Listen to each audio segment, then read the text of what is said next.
Back to KWN today, 9:37, 23 away from the hour. It is Thursday morning, September the 23rd. We always on Thursday talk county government. In the studio with us this morning, State County Executive Ted Rumley. We appreciate him each and every week coming in, keep us up to date on what's happening in the county. Good morning, sir. Good morning. How you? Doing good. Doing good. Feels good outside this morning. Feels like fall. It was 46 on the thermometer in Piney, so yep. That. And I really was thinking it was going to be in the 50s, so I was kind of shocked this morning. But it sure did feel good. Feels good. Sure does. It certainly did. And Patrick just did a long morning weather discussion talking about that we've got the best opportunity to really have a really nice, colorful fall. Yep. If we don't get any of the tropical rains from any of the tropic storms, he says the temperatures are going to be there and the leaves are going to change, so we could have the best fall, colorful fall we've had in a long, long time. Yep. So that's that's good. A little bit of normalcy, I guess. Yep. Would be nice for sure. Let's see here. We're in the last week or so of September, getting into fall, and I know you got a couple of big construction projects you hope to be able to accomplish before winter gets here, as far as the paving is concerned. Well, we mentioned it over the past few weeks, and that they are, priority of the Hills Gap going up the mountain there, up in Burkhalter going up Lookout, and Hills Gap going up Sand Mountain, and that is something we talked about, like I said before, and it's going to be contracted out because of our manpower. As far as the county goes, it's we still got our hiring flag out, so I think we hired a couple maybe last week, and we still got one slot, maybe two slots open to put our workforce back with the county road department anyway. And so, but things are looking good. They probably looks like mid-October or so. They'll probably do Hills Gap first, I would say, and then come in and do the Burkhalter next. So just bear with us on that. The paving on Lookout going down toward the college and all on the state highway there, that we just try to bear with those people. Had quite a few complaints with people trying to get out of the driveways in and out, and Mount Olive there and all, but they're moving as fast as they can, but that road has needed it for a long time, and they're doing grinding and paving on it. So just kind of understand and bear with those people that are doing it. It's just a process you have to go through. Just like the 136 up here. Going up Sand Mountain there. When they're going to complete 136? Have you heard? Well, they've got till spring to finish it. Right. But still, that doesn't matter. I mean, but I've not gotten a call back from them to give me a totally finished date on it. I know they're not finished with it yet, of course. But we'll just maybe I can find out between now and our next report, maybe next week, and give you a report on that. Now, also on our county roads, we're doing we call our fall mowing, which is it's always it's a slow process, but because they do cut back off further the last cutting, so just keep an eye out for our safety truck behind following our mowers and all in our county roads. A lot of times that's a little different than the state mowers, because state mowers you got a lot more visibility. Our county roads, as all of you know that live on them, we've got some hills and some curves that are it's kind of dangerous. So they'll have the signs out, and as always, but when you see those signs, just try to slow down and try to be watching for that. We've had a couple of close calls in the past, and we just don't want anybody to get hurt out there. You mentioned right before we went on about the senior center. I want to ask you first, because that reminded me, we've had some vandalism down at the recreational facility, and folks trying to get into some of the areas that they've had closed for construction. That's true. But we've got cameras up down there, and I'm not going to really comment a lot about that right now. But we do have cameras pretty much over that whole thing, and we will prosecute the people. When we find out who was there and who was involved in it, and so it's just it's sad, to have a nice facility like that, but you've always got people that want to destroy or just don't care, and but we'll we'll keep you up on that. You'll see that move along, as we go. But it's just like I said, it's such a nice facility, and then you've got people that just don't respect it. I mean, whether they could be from out of state, they could be from whatever, but it doesn't matter. Crime's a crime, and we will prosecute to the fullest on that. The Stacy, they do such a good job down there to try to keep it clean, keep our restrooms, and facilities and all. And it's just, I don't know, it just aggravates you, when you see that happening. The Senior Citizens Center, which is down there at the sports complex, still closed, and going to be closed for at least to the next immediate time. Well, it's going to be closed till we actually, the commissioners see some change in these numbers and they start going the other way. We're averaging right now around every 7 days. I get a report every Monday, and we're hitting about 33 to 38, 36 people a week testing positive in Dade County. We lost a couple of people. Actually 2-3 people this past week here in the county, and so until the numbers change, we don't want to actually get the county involved in that liability of actually opening that building.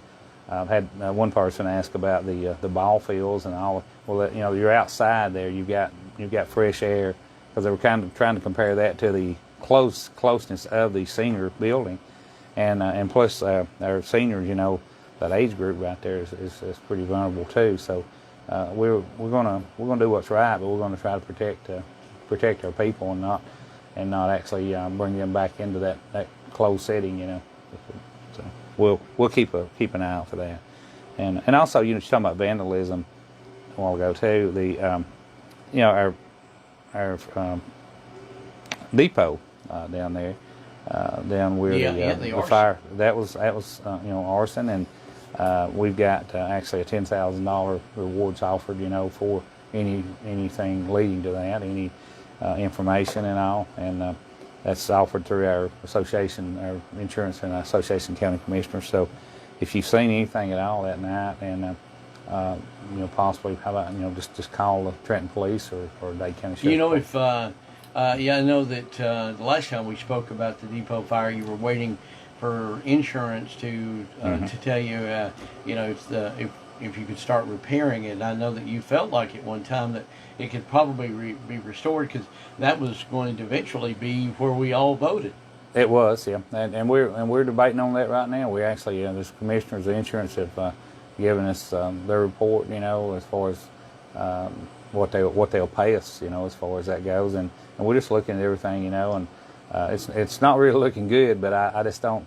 I'm not going to say that it's going to be torn down or anything, because it is a historic building, and we're going to really put some serious thought in that. But as far as the voting goes, I don't feel that probably that building will be utilized for that now. It don't look like it. I mean, because of time, we've got to move on there as far as getting our voting precinct, or the voting precinct, but our registrars out of that building and find them a place. So we're looking right now, and we'll build probably a building for them separately, and actually make them a place to keep all the voting, because all that's changed anyway. We need more storage room because of the new machines. It takes up so much room, and we're looking at that now. The commission is, and we're just going to do what's right there and try to do it as economical as we can. But as far as the depot goes, and I feel that it probably will be repaired, but it's going to take some time. There's a lot more damage after it got up in the attic part of it, and up in the roof area than I thought. That you couldn't really tell, but so there's a lot of damage to it. Yeah. Well, I know that there are two different things that you're looking at. You got to restore an historic building that close to 100 years old.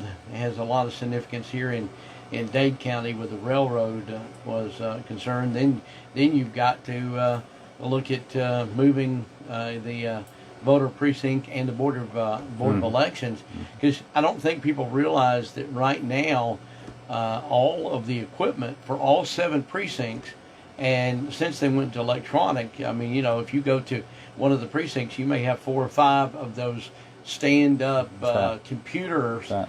and all of the things that go with them. That's a lot of stuff. I mean, it's a lot to store that. And Well, we've got them stored down You there. got them packed Yeah. and stacked everywhere in Yeah, the that's right. administrative building. That's right. And they've got to be, you know, in a building that's actually monitored and you know, so it's, you know, we got to do something on that. It's not as the state is going to call our hand on that. We've got to fix a place, you know, and plus, you know, where it's at, there's not a place in our administrative building for even voting, because you have your elected officials coming in now there all day long when they're voting. You know, when you've got a line out there, and that in itself's a violation. You know, I'm not supposed to. I can go in there to vote, but once I go in there, I'm not really supposed to even be in there.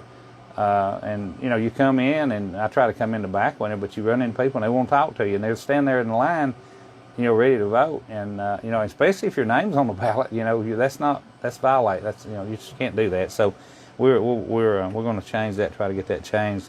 It won't be changed by, you know, this November or anything like that, but by this time next year, I feel we'll have a home for them, a different place. Yeah. All right. Well, that's yeah, at least progress, and Yeah. From that, and you know, hopefully there's somebody out there that may have seen something, even they feel like it was very insignificant, but if you've seen something that you know, you need to let the authorities know, and if it leads to the arrest and conviction of someone that set the train depot on fire, then of course you could get that $10,000 reward that is out there. Yep. For sure. Talking a little bit about you needing employees, and I know the county and lots and lots of different employers here in the county, from the industrial side to wholesale to retail, are participating in the Job Ready Date event that's going to be at Dade County High School this coming Saturday morning from 9 until noon. And got some cash prizes, $500. Somebody, just for coming there Saturday morning, is going to be able to walk away with $500 in cash, and a lot of other prizes we're going to be giving away. But this kind of comes on the heels. Yesterday we found out that Dade County still leads all of North Georgia with the lowest unemployment rate of any of the North Georgia counties at 2.1%. It did edge from 2 to 2.1.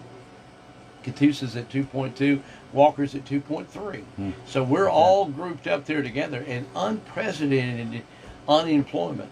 And I checked the numbers this morning, and you may have already seen them, but initial unemployment claims in Dade County, 45. That's it. 45 people filed unemployment claims in Dade County last week. That's almost unheard of. It is. One year ago, that was 400 and something. That's right. 10 times as many. So we've dropped down to almost nobody drawing unemployment in Dade County, and everybody's working. And that's but and you know, and the good thing, everybody's working, but the bad thing is, you know, we've got so many openings for jobs. Right. The economy seems to be booming, just, especially in the manufacturing side. And they're needing so many workers. You know, so we're that's the reason this Job Ready Date event, as you know, is targeting the 60% of the workforce that leave Dade County and go somewhere else. At least come and see what type of jobs are available here in Dade County, because, you know, I think the average $3,000 to $5,000 a year that you're spending going to that job outside the county. So if you can find something comparable, then and you may not know what's here. That's the reason for this Job Ready event Saturday morning. I know you're needing CDL drivers for dump trucks. Yeah, we do. You know, somebody might be working for a company up on the north end of Chattanooga that you know, they may pay $2 more an hour, but look at the time they spend in traffic, and the time that you know, their time is valuable. You know, so hopefully it's going to be good for all the folks looking for employees coming up Saturday. It'll be a big event, and you know, there's several things going on. You know, that's going to be, I think that'll get people out, and of course, American Legion, they've got the gun show going on down here. That's grown every time they've had it, and A lot of people enjoy going to it. I don't know whether I think the fair in Fort Payne starts this week. I believe so. Yeah, we're going to be talking about so that. The they whole area up here. Yeah, the whole area. It's the VFW fair. Yeah, that's a big. We haven't missed it in many years. We always go at least one night down there, and it's a real fair. You know, I mean, it's got the it's got the cattle judging. It's got the vegetables. It's amazing if you've never really went to a real country fair. That's what it is, and they've kept it that way, and it's really good. It's worth going to. I don't know what they're going to do as far as on the COVID restrictions this year. I'm sure they may even require masks. I don't know. You know, with the advertising that they've sent us for being able to promote, we don't other than masks are definitely not required, but Okay. obviously you can wear a mask if you would like. Yeah. Maybe that's from the state of Alabama. You know, as far as the governor's not going to require it. Yeah. But they haven't given us any specific instructions, additional instructions, other than the fact that they got different things going on all next week, and it's going to be as they say, a big time had by all. Yep. And exactly they're excited about it. Yeah. So there's a lot going on. You know, it's fall. Fall is here, and a lot of things going on in our region here. You know, to get out and enjoy and get some fresh air. You know, I mean, it's just. That's one thing about those people down there in DeKalb and that group. They've kept this going for, I think it's 35 years, 40 years. I think. I think you're close. I don't have the information right in front of me. It's amazing. But it's a great number for decades. That's right. And it reminds me, of course, it's a smaller event, but of the New Salem group out there. Look how they work together, and they kept the all the way from Plum Neely days all the way up, and then they blended it right in to the New Salem Festival, and that just shows you what a community can do when they work together. You know, and you've got generations now. You know, a lot of the old timers have gone, passed on, but you've got these new generations, and they just keep it going.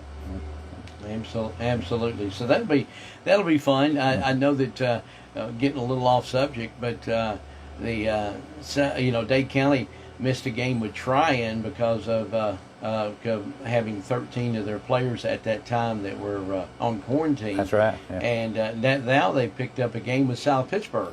Mm-hmm. And Don was telling me this morning that Dade County's had football since 1949. Yeah.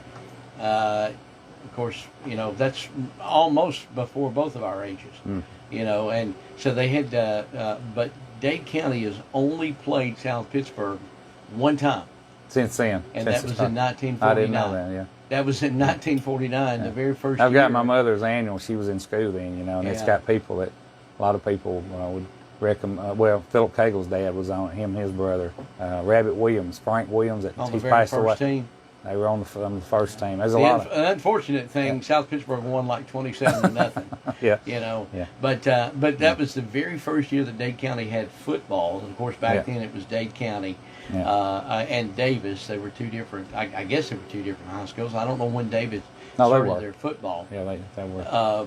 But the only one time, and has never played since then until next Friday night on October the 1st. So that'll be good for that. I think when they combined, and actually Davis, I think it was somewhere around 75, somewhere in there 76. Because I know 76 is when we went 76, to Northwest Georgia that's when it was. Yeah, because I know when I was in school we still played Davis in 74. So. Right. Yeah, so I think that was the first year that we had Northwest Georgia High School. Yeah. And they combined the two from Davis to Dade, and then back to Dade. But 1949, all throughout the time, even when Dade went to Northwest Georgia High School, and they combined, never played South Pittsburgh. Now the middle schools and the junior varsity and things like that have over the years, but this will be the first meeting. According to the research that Don was able to do since 1949. Yeah. That'll be interesting, yeah. Long time. Well, I think it's good. It's good. They've got a great community-supported football team there in South Pittsburgh. They've won several state championships over the years. They're a smaller school. They only have about 300 students in the school, and they produce state champions. And they're always in the playoffs each and every year. So it'll be a good opportunity, and for Dade. Dade's got off to a good start, 2-1 on the early season. So it's going to be exciting to be able Yeah. 1 week from tomorrow night. Dade's at home tomorrow night as well, but this will be South Pittsburgh. Somebody, I think it's pretty close. Be a good night for football too. It'll be cool. Oh, yeah. It's gonna be like it should be, like it was when we were in school. Those old fall evenings and fall nights, and it'll be good. But take your blanket and your coat with you. It certainly will. Yeah. Certainly will. Well, we got a couple of minutes here. Give you an opportunity to tell everybody how to get in touch with you, and if there's anything else. I know Carrie sometimes gives you sign language over there, but make sure you tell them about this, that, and the other. So we got about 2 minutes here. Anything, Carrie? Just you got anything? We talked about it this morning. We're good. We talked about All right. everything. Yeah, Well, just good. about pretty much. And we've got. If anyone needs to get a hold of me, it's 423-667-8999. That's my cell, or 657-4625. And I'll be glad to try to answer any questions that you have or whatever. Our commissioners, also, they're very easy to get a hold of. All their numbers are posted online on their website, and they do answer their phone. If they happen to, where they can't answer it, of course, they always call you back. So we still are, under the COVID. As far as our meetings go, we welcome everyone to our meetings, but we have sanctioned our chairs, 6 foot apart, and we're trying to ask people to feel more comfortable to wear a mask. We don't; it's not a mandate, but when you do come to our meetings, we appreciate it. And even in the building, because there's a lot of traffic in and out of that building, and we're not only protecting our people, that work there, but we try to protect the people coming in and out. The outside window there for the tags and your taxes, they're manning that. You can do either one. You can go in if you feel comfortable, or if you want to go to the window there, it's real easy to right there to the right side of the door. Come up there and they'll accommodate you there. And a lot of people use the window. I noticed yesterday there was a lot of people that they use that, and that's your call. It's whatever you feel more comfortable with. So just give us a call if there's anything we can do or any questions we can ask. We'd be glad to help you anyway. Yeah. I do have something. Somebody said, do you really want us to call your cell phone? My That's cell your phone? cell phone number, right? Your My cell 667. phone's everywhere. I mean, I've said this many times. If you call our office and our office is closed, whether it's on Saturday or at night, the last thing you'll hear is, if you want to talk to Commissioner Rumley, whatever, however he says it, but it gives you my cell number. That's a tool. That's a tool. I can attest to that. Yeah, I've got 10 seconds here, and we appreciate you coming in, and thanks a lot for being here. Okay, thank you so All much. right. All right.